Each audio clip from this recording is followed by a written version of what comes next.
सारी बातें आपके आ गई है, अब विषय मत कीजिए।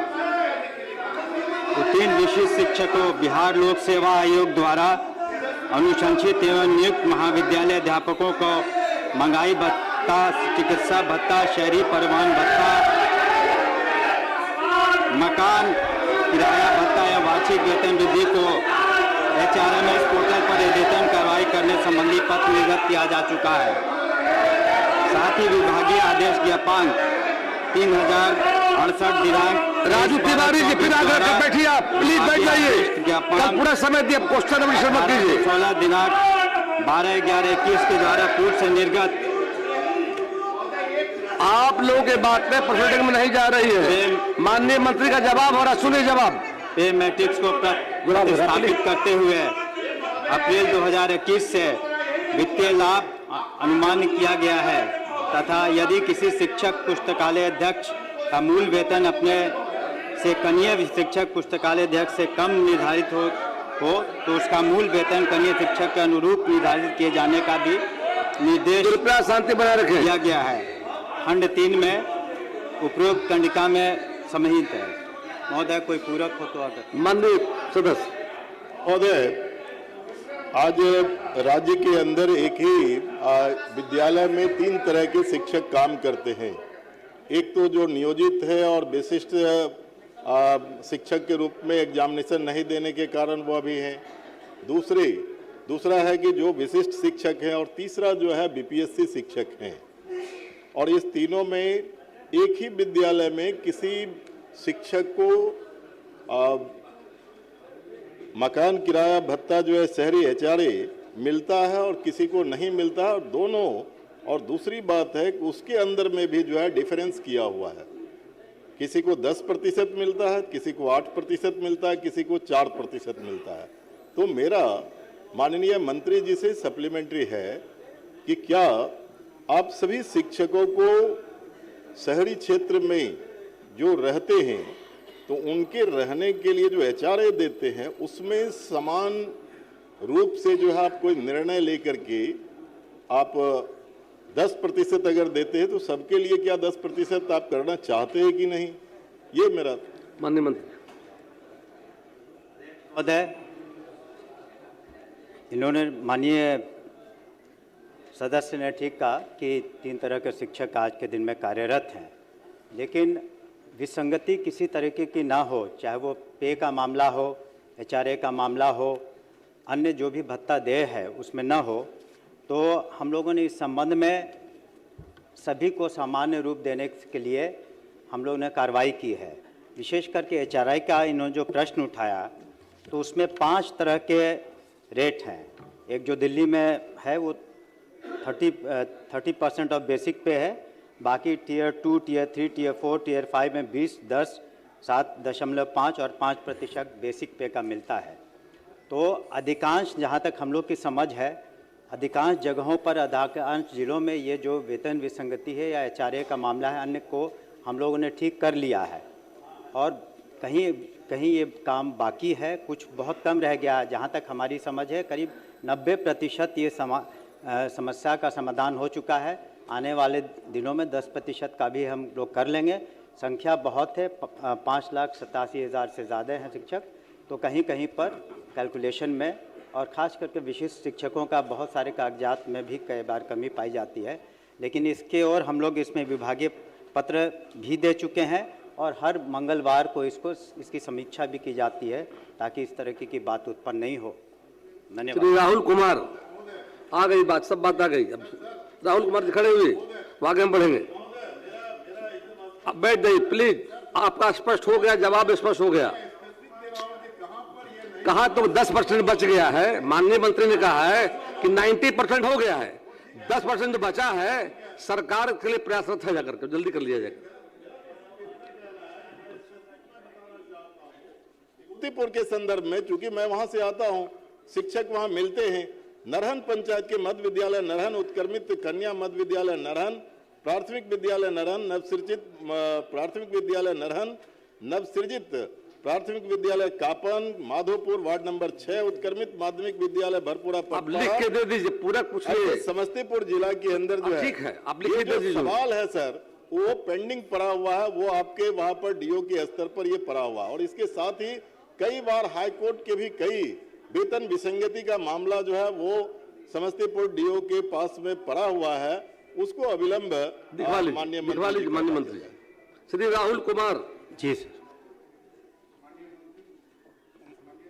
जवाब मिला है ना? जवाब अभी देखा है महोदय। चलिए। मैं पूरक सीधा पूछना चाहता हूं माननीय मंत्री जी से कि बिहार राज्य के तमाम राज्यकर्मी जितने भी हैं महोदय, सबके वेतन इंक्रीमेंट, वेतन वृद्धि संबंधित वित्त विभाग निर्णय करता है, उन्हीं का संकल्प है, उसके हिसाब से वो निर्णय होता है। लेकिन जो विशिष्ट शिक्षक हैं उनके लिए अलग से शिक्षा विभाग ने एक अलग से एक संकल्प निकाला और उसके बाद उनका इंक्रीमेंट का कार्य हो रहा है।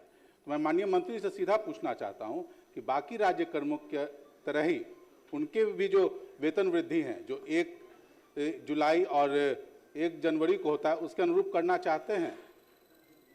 माननीय मंत्री है उसमें जब भी नियमावली बनती है या वेतन निर्धारण का मामला या वित्तीय कोई भी मामले होते हैं तो उसका निश्चित रूप से फाइनेंस डिपार्टमेंट पर उसकी सहमति ली जाती है। दूसरा, जो माननीय सदस्य ने अपना प्रश्न उठाया तो उसमें निश्चित रूप से जब विशिष्ट शिक्षक एक बार जब सरकारी सेवक बन गए हैं तब उनको जो भी सरकारी सेवक को जो भी सुविधाएं या जो भी देय होगा उनको भी मिलेगा। और जब से बीपी उन्होंने जो एक सक्षमता परीक्षा पास की है और करीब 2.5 लाख जो पास किए हैं तो उन लोग भी सरकारी सेवक हो गए, उन्हें भी वो सारी सुविधाएं दे है। जैसा कि पूर्व के माननीय सदस्य ने प्रश्न उठाया तो उस वक्त भी हमने कहा था और इसीलिए हम लोगों ने, चूँकि उनकी कैटेगरी अलग थी इसलिए अलग से इसका निर्धारण करना पड़ा, लेकिन उनके साथ किसी तरह का भेदभाव और विसंगति का प्रश्न नहीं उठता। धन्यवाद। श्री आईपी गुप्ता पूछ लीजिए। माननीय मंत्री ने कहा कि उनके साथ किसी तरह का भेदभाव नहीं हो रहा है। इन्हीं का अपने विभाग का, इनका शिक्षा विभाग का जो उन्होंने कहा है कि वेतन वृद्धि दिनांक 1 जनवरी 26 से देय होगा। 1 जनवरी 25 को उन्होंने ज्वाइन किया विशिष्ट शिक्षक के रूप में। जो जनरली जो भी वित्त विभाग से हैं उनको जुलाई 1 से मिलना शुरू होता है, तो पूरा 1 साल का इनका वेतन वृद्धि समाप्त हो गया। जबकि राज्य के अन्य कर्मी अगर होते तो उनको वेतन वृद्धि वित्त विभाग के हिसाब से होता। मैं माननीय मंत्री से सीधा जानना चाहता हूं कि वो बाकी कर्मियों के तरह ही ये जो उनका आदेश है इसको निरस्त करके वित्त विभाग के आदेश के आलोक में आदेश निर्गत करवाना चाहते हैं कि नहीं। और दूसरा, जो भी वेतन विसंगति है और जो अरियर भुगतान हो रहा है तो उसको तत्काल रूप से एकदम मिशन के रूप में, क्योंकि हर जगह पे इस पर लेकर अलग अलग जगह पर भ्रष्टाचार के और पैसे का डिमांड किया जा रहा है कि अब अरियर आपको मिलेगा। लेकिन तो माननीय मंत्री सीधे मैं 2 पूरक जो पूछना चाहता हूं कि जो भी उनको अरियर पेमेंट होना है तो बिना किसी भ्रष्टाचार के, बिना किसी अलग से पैसा दिए पेमेंट हो। और दूसरा, वित्त विभाग के अनुरूप बाकी राज्य कर्मी के हिसाब से उनको वेतन वृद्धि का लाभ देना चाहते हैं कि नहीं देना चाहते हैं, ये मैं सीधा जानना चाहता हूँ। माननीय अध्यक्ष महोदय, जहाँ तक प्रश्न है एरियर्स का, तो वो डीबीटी के माध्यम से, चूँकि सरकारी सेवक हैं, एचआरएमएस पोर्टल पर ह्यूमन रिसोर्सेज मैनेजमेंट सिस्टम है जिसके तहत जो भी वो सॉफ्टवेयर है जिसमें पूरे बिहार के सरकारी सेवकों को दिया जाता है, तो किसी को कोई चेक या अलग से कैश नहीं दिया जाता। इसलिए भ्रष्टाचार का अगर कोई मामला है वैसे हमारी नज़र में नहीं है तो वो डायरेक्ट डीबीटी के माध्यम से एचआरएमएस पोर्टल के थ्रू उन्हें दिया जाता है। तो एरियर्स कैलकुलेट करके सीधे उनको पेमेंट होता है। और जहाँ तक इन्होंने जो डेट्स का बताया है उसको हम देख लेंगे, लेकिन जहाँ तक है कि आप एक बार जब पास कर जाते हैं उसके बाद आपकी काउंसलिंग होती है। चूँकि संख्या बहुत थी, 2.5 लाख से ऊपर थे, तो काउंसलिंग में उसको वक्त लगा। काउंसलिंग के बाद ही आप ज्वाइनिंग करते हैं, इसलिए इस तरह की बात हुई। फिर भी चूँकि माननीय सदस्य ने इस प्रश्न को उठाया उसको पुनः हम विचार करेंगे। आईपी गुप्ता, श्री आईपी गुप्ता जी, अनुमति आपको नहीं है, बैठिए आप पहले। गुप्ता जी खड़े होइए, बैठिए। सारी बात आ गई है, बिना अनुमति के नहीं बोलिए। संदीप सौरभ बैठिए, आ गया सारी बात। राहुल जी ने सारी बात रख दिया है। चलिए गुप्ता जी खड़े होइए, आप प्लीज खड़े होइए आप। सर महोदय, मेरा सवाल सरकार से ये था कि क्लस्टर किचन के माध्यम से स्कूलों में जो खाना पहुंचाया जा रहा है वो गुणवत्ता विहीन है और ठंडा खाना पहुंचाया जाता है। सरकार का जवाब था सकारात्मक है, फिर विदिया भी है। अब सरकार कहती है कि जिसका अनुपालन ठीक है, एनजीओ सप्लाई कर रहा है। इसमें मेरे दो पूरक हैं सर। एक सरकार कहती है कि गुणवत्तापूर्ण गर्मा गर्म खाना पहुंचाया जा रहा है। ये जो गर्मा गर्म है, इसका टेम्परेचर नापने के लिए क्या सरकार के पास सेंट्रलाइज्ड कोई थर्मामीटर है? नंबर 1। दूसरा, आप सरकार रसोइया को बहाल करके रखी है स्कूलों में, 2 से 7 है छात्रों के संख्या के अनुसार से। जब आपके पास रसोइया है तो क्या सरकार ये जो क्लस्टर किचन बाहर में बिठा रखी है एनजीओ के माध्यम से, हम अब वही एनजीओ हमारे पास जो रसोइया उसको यूज करके स्कूल में ही खाना बना सकता है कि नहीं? ये दो मेरे पूरक है सर।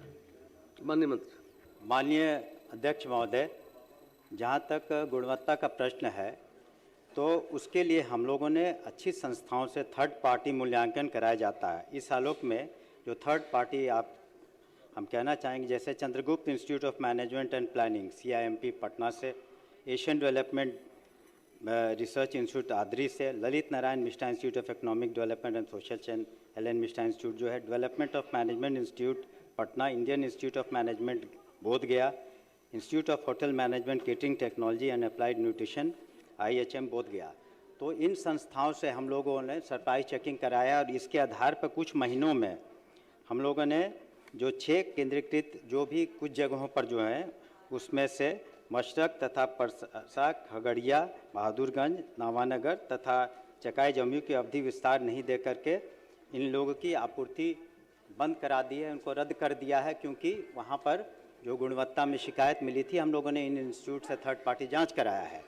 तो इसलिए, और रसोइयों का जहाँ तक माननीय मुख्यमंत्री के निर्देश पर उनका मानदेय भी दुगना हुआ और अधिकांश जगहों पर उन्हीं के द्वारा ये किया जा रहा है। लेकिन संख्या चूँकि छात्र छात्राओं की, कृपया माननीय महोदय सदन ये जानना चाहेगा, ये बताना चाहेंगे कि अमूमन जिस दिन हमारा स्कूल चलता है तो 1 करोड़ 3 लाख बच्चों को हम लोग मध्याह्न भोजन देते हैं और हम लोग के पास रसोइयों की संख्या करीब 2 लाख है। तो इस वजह से कई जगह ये ज़रूरत पड़ जाती है कि हम लोग एनजीओ के माध्यम से इस तरह की कार्रवाई करें। तो कहीं भी रसोइयों के हित का हम लोगों ने नुकसान नहीं होने दिया है कि इसके कारण रसोइयों का हित नुकसानदेह, और अधिकांश जगहों पर वो बना रही हैं और इस तरीके से हम लोग कोशिश कर रहे हैं कि गुणवत्तापूर्ण हम लोग दें। श्री दिवेश कांत सिंह, पूछ लीजिए।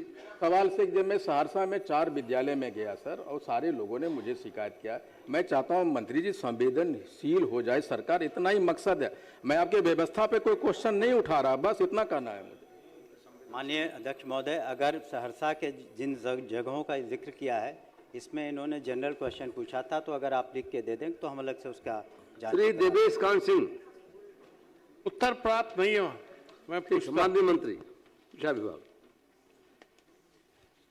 अध्यक्ष महोदय, वस्तुस्थिति यह है कि राज्य के माध्यमिक और उच्च माध्यमिक विद्यालयों में बिहार राज्य विद्यालय लिपिक नियुक्ति सेवा शर्त अनुशासनिक कार्रवाई संवर्ग नियमावली 2025 एवं बिहार राज्य विद्यालय परिचारी नियुक्ति सेवा शर्त अनुशासनिक कार्रवाई संवर्ग नियमावली 2025 में निहित प्रावधान के आलोक में विभागीय पत्र संख्या 1670 दिनांक 7/7/25 के द्वारा सभी जिला शिक्षा पदाधिकारी को मृत शिक्षक एवं शिक्षेतर कर्मियों के आश्रित को योग्यता के अनुसार अनुकंपा के आधार पर विद्यालय लिपिक एवं विद्यालय परिचारी के पद पर नियुक्त हेतु निर्देशित किया गया था। इस आलोक में सभी जिला द्वारा नियुक्ति की गई है और अब तक लिए 5236 विद्यालय लिपिक एवं 5082 विद्यालय परिचारी अर्थात कुल 5818 पदों पर नियुक्ति की कार्रवाई की गई है।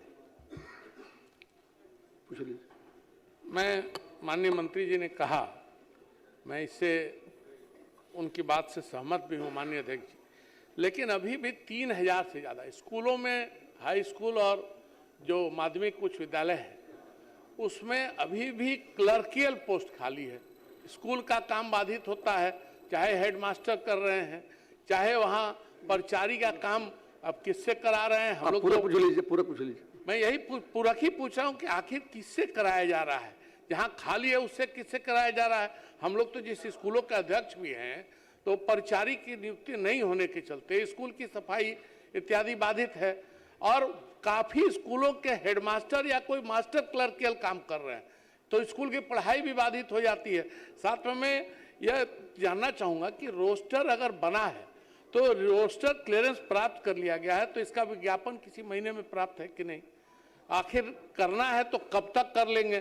क्या डीओ साहब ही कर लेंगे कि कर्मचारी चयन आयोग से भी इनकी नियुक्ति का कुछ विचार सरकार रखती है? अगर रखती है तो सरकार बताए। माननीय मंत्री। महोदय, पहली बात तो जो भी परिचारी के नियुक्तियां होंगी वो कर्मचारी चयन आयोग से होगा। दूसरी बात है कि हम लोग चरणबद्ध तरीके से नियुक्तियां हम लोगों ने की हैं। अभी इतनी नियुक्तियां, चूँकि शिक्षकों की कमी है तो इस वजह से तो हम लोग ने TRE 4 में भी अपनी जो भी अनुशंसाएँ हैं और जो भी मांग है उसको दे दिया है। BPSC को 45,000 से ज़्यादा है, उसको चरणबद्ध तरीके से हम लोग ज़रूर करेंगे। आने वाले समय में परिचारी का वो स्टाफ इससे होगा। जहाँ तक उन्होंने कहा साफ़ सफाई का, तो अधिकांश जगहों पर उसको आउटसोर्सिंग के माध्यम से साफ़ सफाई की भी कार्रवाई की जा रही है। धन्यवाद। श्री मिथिलेश तिवारी।